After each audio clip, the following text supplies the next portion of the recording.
the conclusion to Tobracketology. Hot dog. Let me borrow that. Virginia Perique. Well, guys, we really went off the rails on the last podcast. I think you guys came in looking for a review on Telegraph Hill, and what you ended up getting was the longest rabbit chase I think we've ever performed on the show. I mean, even in regular episodes, I don't think we've gotten that lost in the weeds.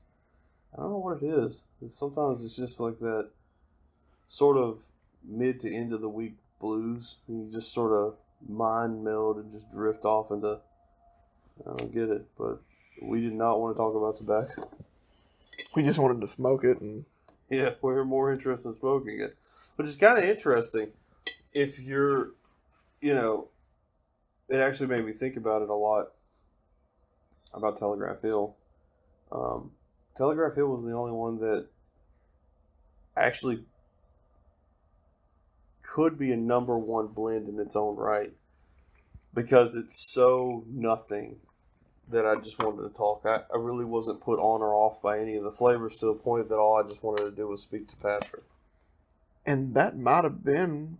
It might be the perfect party blend or something. Well, or the perfect conversation blend, because I literally couldn't think of anything to say about the tobacco other than meh. And then I just wanted to talk about other things. That may be the reason why old stuff and things like Elizabethan and like Stratford. Because it's just a, what does he call it? Meat and potatoes? Just, you don't, I mean, if you eat like a meat and potatoes plate, are you going to sit there and, just go, oogle over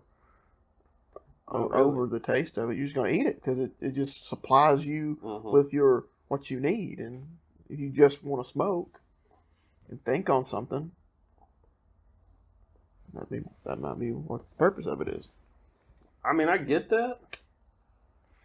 I want more to my tobacco, I just want more to it. I don't want to, there are moments when I don't want to think about what I'm doing. I just want to go through the motion of doing it. Kind of sounds crazy, but it's, it's the way I feel about it. Sometimes I'm just going to go through the process of, it's like folding clothes.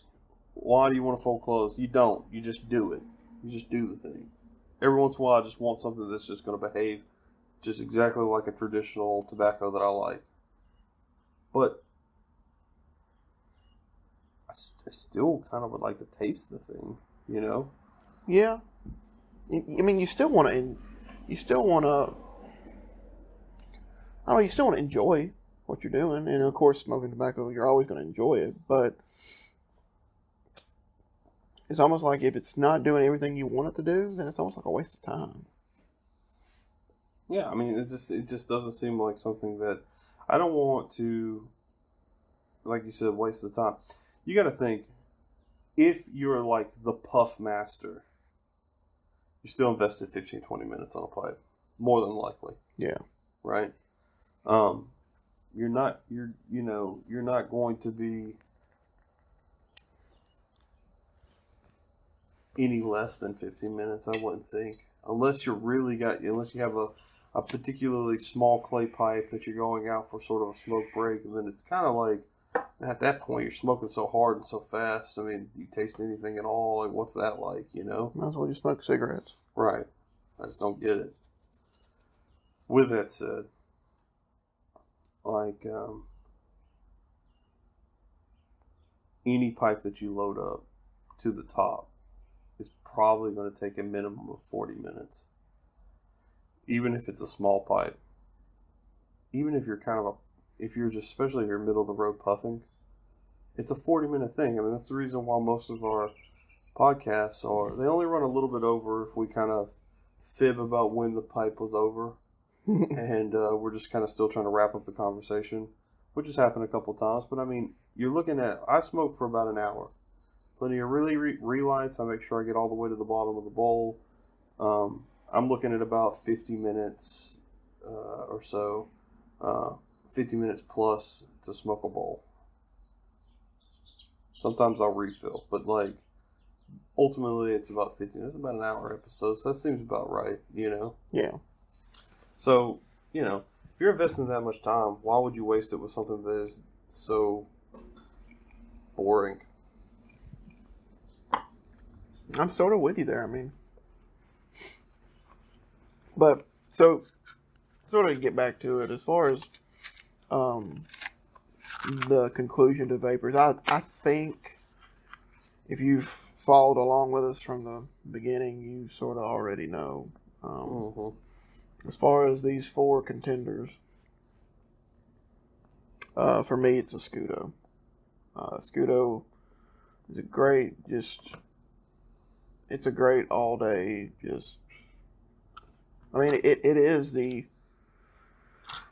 as far as Tobracketology goes, it is the artisan of the vapors. I mean, it's just a good all day smoke. You smoke it anytime you want to. It's not going to let you down. It's not going to trick you. It's, one bowl might not be, every bowl is going to be the same. That's right. So, Bullseye Flake sort of didn't make it because not every bowl will be the same. Sometimes just depends on the way you fold it. You may get a little Cavendish at the top. You may not get it to the bottom. Things are a little different, and it just doesn't have. It's not as complex. Telegraph Hill, it's got its merits, but then there's definitely superior GLP blends that you could get. And then Elizabethan, it's gone. It doesn't matter. It's. I wouldn't worry. Don't lose sleep over it. You're right. I'm in the same boat. Scudo's number 1. I don't think that was too hard to suss out just from our general conversations. The funny thing is from episode 1 to now, this is a pretty middle of the road to, like, this is the best. Man, like, just something about a Scudo pushed forward to the top, and then just, the other ones just got brushed aside like they were nothing. Because there weren't really anything to write home about. Like, a Scudo was rich, it was consistent, it's packable, it's just, you can smoke it wet, you can smoke it dry. It's just good. It has nice citrusy, grassy notes with just a touch of, like, some spice in there to make it interesting. It's the perfect middle ground vapor, I think, to compare all other vapors to. And I think that it is a great way to extrapolate what you think of vapors by smoking a Scudo. Yeah. Now, if you smoke a Scudo and you say, hey, I want some more Perique, go hit those GLPs blends. Hit Telegraph Hill or Fillmore if you want a little bit more Perique in your vapor. Mm-hmm. If you want a little bit more sweetness, right, get some Luxury Bullseye Flake. Mm-hmm. If you want some all-out blandness where you're just basically wasting your time, find you some Elizabethan. Yeah. Blandness. Waste your time and your money. Yeah. Pay $70 for a blend of Elizabethan. I'm not saying we did. I'm just saying I've seen it out there for $70. Mm-hmm. Pay $70 and just pay for that Dunhill name. Mm-hmm. The Dunhill name that no longer exists with tobacco. I understand why people like it. I mean, because Nightcap is really good, so is Early Morning Pipe, and I really do like. It's kind of funny. I like the Navy rolls that Dunhill produced, but I'm almost completely convinced they're just a Scudo. So, but a Scudo is just. I mean, I could see why. Questions I would have would be to see what a Scudo stacks up against Curly Block by Peter Heinrich. Mm-hmm. I'd like to see it against Cabby's Mixture, which is a good blend by Samuel Galwith. Another good mixture by Galwith that is a Virginia Perique would be St. James Flake. Those are the things you'd want to stack it against. You wouldn't want to stack it against these kind of middle of the road, kind of blends. I mean, I've had Virginias that are more interesting than these vapors. And that's saying something. Not to say that people who only smoke Virginias or love Virginias are at it wrong, but I mean, there's something added to it that make it interesting. And I can tell you right now, it isn't this Virginia Perique that we've been sampling on, but the Scudo, no, it totally hits the mark. Perfect. Yeah. So I mean, it may be something that I start getting regularly. It could be one of those staples I pick on. as my 2 cents on this subject goes, I'll say this. I believe, personally, that you should try a Scudo. And then I think the next 2 things you should try are definitely Fillmore and definitely Reiner. Mm-hmm. I think that those are really, really good examples of great Virginia Perique, and then one with a little touch of Burley, white Burley. And I would also say give HH Acadian a try. Pretty good. Mm-hmm. I like it. Really, I haven't found an HH blend that I don't like. I've only had 3, but... Syrian, Latakia, and Acadian. Mm-hmm. I'm going to try to give Old Dark Forward. Coming up, guys, is May 4th or 3rd. The Friday before the Kentucky Derby. I really want to do a comparison of HH Old Dark Fired, Dark Strong by Peter Heinrich, and which I love, and then Orlick's Dark Kentucky, or Kentucky Strong. And then you can also throw in the HH Bold Kentucky, because HH has 2 different Kentucky blends. And you can technically throw in Jackknife Plug, because it's a Dark Fire. And we can even do a 3 Nuns, because it's got a core. But I really want to I would like to stick with just 4, and really just the ones that actually, really put it out on Main Street that it's Dark Fired, which would be Orlick's, Peter Heinrich's, and HH. The 2 HHs? The McMarons. Yeah, just the 2. Okay. Let's do it. Do you go to the Kentucky Derby a lot? I've never been to the Kentucky Derby. I've been to Churchill Downs though. I'm not really into horse racing. It's just too much to invest. You gotta know about those horses and things. My personal track record at the track is terrible because I picked the funniest name and they lose every time.